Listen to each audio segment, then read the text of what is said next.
మత్తయి సువార్త 24వ అధ్యాయం 3వ వచనం నుండి, యేసుక్రీస్తు వారు ఒలీవ కొండ మీద కూర్చుని ఉన్నప్పుడు శిష్యులు ఆయన యొద్దకు ఏకాంతముగా వచ్చి, ఇవి ఎప్పుడు జరుగును? నీ రాకడకి, యుగ సమాప్తికి సూచనలేంటి? మాతో చెప్పమనగా యేసు వారితో ఇట్లా నాకుతాం. సందర్భం ఏంటి? ఏ సందర్భం నడుస్తుంది?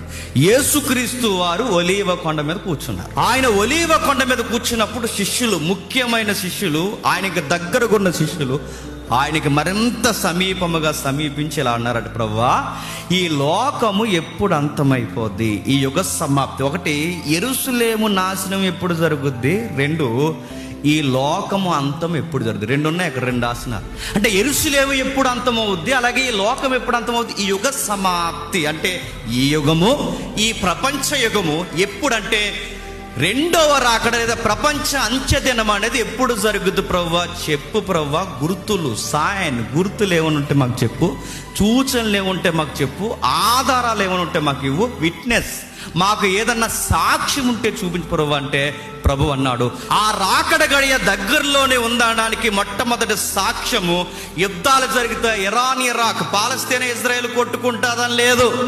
ఆ రాకడ దగ్గరలోనే ఉంది అనడానికి ఒకరి మీద ఒకరు దొమ్మిగా పడిపోతారని లేదు. రాకడ దగ్గరలోనే ఉందనడానికి ఫస్ట్ సైన్ ఏంటో తెలుసా? మోసపరిచే దుర్బోధలు ఎక్కువైపోతే, దట్ ఈస్ సైన్. గుర్తుపెట్టు. ఎంత భయం లేనితనం అండి, అడ్డు అదుపు లేదు. యూట్యూబ్ వచ్చిన తర్వాత, సోషల్ మీడియా ఇంత వేగంగా పరిగెడుతున్నప్పుడు, సైన్స్ ఇంత పురోగభివృద్ధిని సాధిస్తున్నప్పుడు, మీమ్స్ మీద మీమ్స్, దేవుడిని ఎరగని వాడు చేస్తున్నప్పుడు భయం లేకుండా మళ్ళీ అడుగుతున్నాను, వాడు మీమ్స్ చేస్తున్నాడని కాదు, ఈడెవడేమన్నా పర్లేదు, లోకమేమన్నా పర్లేదు, సైన్స్ ఏమన్నా పర్లేదు. ఈ పులిపేట మీద నిలబడినప్పుడు ఎవడరా ఇక్కడ గంట మెసేజ్ చెప్పింది అన్నప్పుడు నా దేవుడికి నేను చెప్పాలి, మై లార్డ్, నేనే చేశాను ప్రసంగం అని చెప్పాలి. ఆ రిఫరెన్స్ ఎందుకు అలా చెప్పావంటే, సత్యవాక్యమును సరిగ్గా విభజించాను ప్రభు అని ధైర్యము కలిగి చెప్పాలి. చెప్పగలరా? ఈ కల్ట్ స్పీకర్స్ చెప్పగలరా? ఒక అర్థం తెలియదు, ఒక కాలం తెలియదు, ఒక సందర్భం తెలియదు, అరే ఇది దీనికి ఉపయోగించకూడదన్న ఇంకిత జ్ఞానం లేదు. ఇంత భయం లేకుండా వీళ్ళు ఎందుకు చేస్తున్నారు? Money money money money. Timothy పత్రికలు చెప్పాడు, చెడిపోయిన మనసు కలిగి దైవభక్తి ఏమనుకున్నారట? గొప్ప లాభం అనుకుని. దైవభక్తిలో లాభాలు ఉన్నాయి, దైవభక్తిలో లాభాలు ఉన్నాయి. మనీ మనీ మనీ, డబ్బు కోసమే గడ్డి తింటారు. డబ్బు కోసం సీము, నెత్తురు, సిగ్గు, బిడియం ఏముండదు. అరే వాక్యాన్ని ఇలా అడ్డగోలుగా తిప్పుతారు. రేపు పొద్దున దేవుడు అడుగుతారంటే, దేవుడు ఎప్పుడు అడుగుతాడో తర్వాత చూద్దాం, ముందు మన మంది ఎక్కడికి పోకుండా చెప్పండి, మనం చేస్తున్న రైట్ అనడానికి వాక్యానికి వక్ర భాష్యం చెప్పు. రెండవ రాకడ ఉంది, దగ్గరలోనే ఉందనడానికి గుర్తేంటి ప్రభు అంటే, దేవుడు అంటున్నాడు మోసపరుస్తాడు. చెప్తున్నాడు చూడండి, యేసు వార్తిట్లను, ఎవడైనను మిమ్మల్ని మోసపరచకుండా చూసుకోండి, అంత్యదినం దగ్గరలోనే ఉంది, ప్రపంచ అంత్యదినాలు దగ్గరలోనే ఉన్నాయనడానికి గుర్తు మోసం చేసే వాళ్ళు ఎక్కువైపోతారు. ఎలా మోసం చేస్తారండి అంటే, మాయా మంత్రం, తక్కువ టమారి ఇద్దులు ఏం చెప్పరు, రెఫరెన్సే చెప్తారు. మనం ఎంత గుడ్డెద్దులం అంటే ఆ వాక్యాలే చెప్పాడండి, రెఫరెన్స్ తీశాడు ఆయన అంట. వాక్యాలే చెప్తారు, రెఫరెన్సే చేస్తారు. యెషయా గ్రంథం అంటారు, మత్తయి సువార్త అంటారు, రెఫరెన్సే చెప్తారు, రెఫరెన్స్లో అర్థాలు మార్చేస్తారు.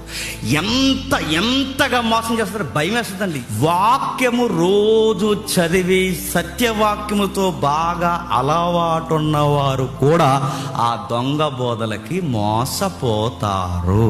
ప్రభు కూడా అన్నాడు, ఎక్కడండి? ఇదే టెక్స్ట్లో అన్నాడు చూడండి, అది 24వ అధ్యాయం 24వ వచనం, అబద్ధపు క్రీస్తులు, నెక్స్ట్ కేటగిరీ, అబద్ధ ప్రవక్తలు వచ్చి సాధ్యమైతే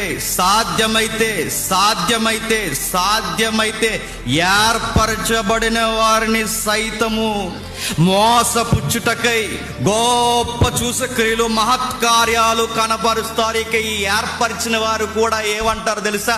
ప్రాఫిట్ అండి అంటారు. ఏమంటారు? వచ్చేసాడండి ప్రవక్త, తప్పండి, అలా అనకండి. నాకు బాగా తెలిసిన ఒక అన్నయ్య ఏమన్నా తెలుసు, చూడండి, ఏర్పరిచిన వారు మోసపోతారండి అని గుర్తు. మనకెందుకు బ్రదర్ ఇవన్నీ? ఆయన పరిచర్య ఆయనది, చెప్పండి, మన పరిచర్య మంది. అలాంటి వారిని మనం అనడం వల్ల మనకి ఎందుకు బ్రదర్ ఇవన్నీ? పైగా అలాగనేసి ఊరుకుంటే బాగుంది. ఏమన్నాడు తెలుసా? దేవుడు ఆయన్ని అలా వాడుకుంటున్నాడు. చెప్పండి, దేవుడు నిన్ను ఎలా వాడుకుంటా ఊరి ఈ మాట ఎవడో అంటే బాగున్ను, ఈ మాట ఎవడో కాస్త ఆలు తెలియనోడు అంటే బాగున్ను. బైబిల్ విద్యావిహీనుడు, బైబిల్ మరలా బయట విద్యావిహీనుడు కాదు, బైబిల్ విద్యావిహీనులు అంటే బాగున్ను. అరే రోజు సత్య విని వాక్యాలు విని మనం ఇంత ఫైట్ చేస్తున్నా ఇలాంటి గుంపులో నువ్వు అంటున్నావంటే ఇప్పుడు చెప్పండి, రెఫరెన్స్ రైటా కదా? ఎంత ఏర్పరచబడిన వారైనను వారిని సైతము మోసపరచడానికి మిరాకిల్స్ మిరాకిల్స్ మిరాకిల్స్ అంటే